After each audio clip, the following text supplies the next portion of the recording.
Celso Mendes Semes na restauração de carne antigo.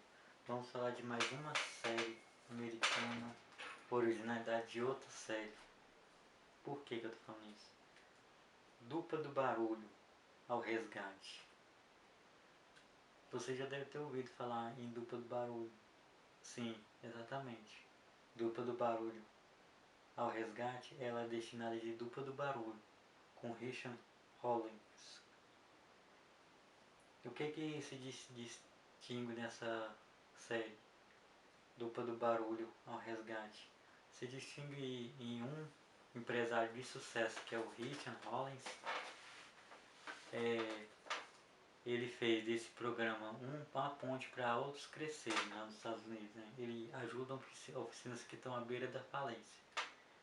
Ele propõe um valor X para reformar a oficina, equipar com todos os equipamentos de ponta, uma assessoria de como lidar com a empresa, e ele entra com a parceria. A parceria dele é uma porcentagem que ele recebe dessa empresa que é reinserida de novo no mercado com outro gás.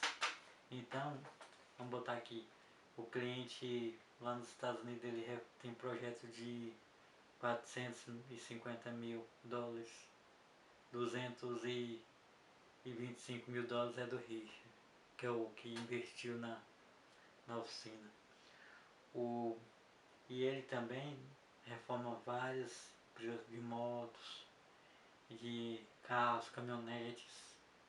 Ele tem seu parceiro, né, que é o parceiro de reforma dele, o Russell. O Russell é como se fosse o braço esquerdo dele, o bambambam da construção. O Russell ele é durão na questão das reformas dessas oficinas. E quem é acumulador na mão do Russell sofre. É isso aí, galera. Eu tô falando sobre mais essa série americana aí. É um complemento da Dupla do Barulho. E é uma série que eu acho que se pegasse aqui no Brasil ia ajudar muitos empreendedores aqui. É isso aí, galera. Que é o Celso Mendes da Semes na restauração de carro antigo. Falando sobre séries americanas.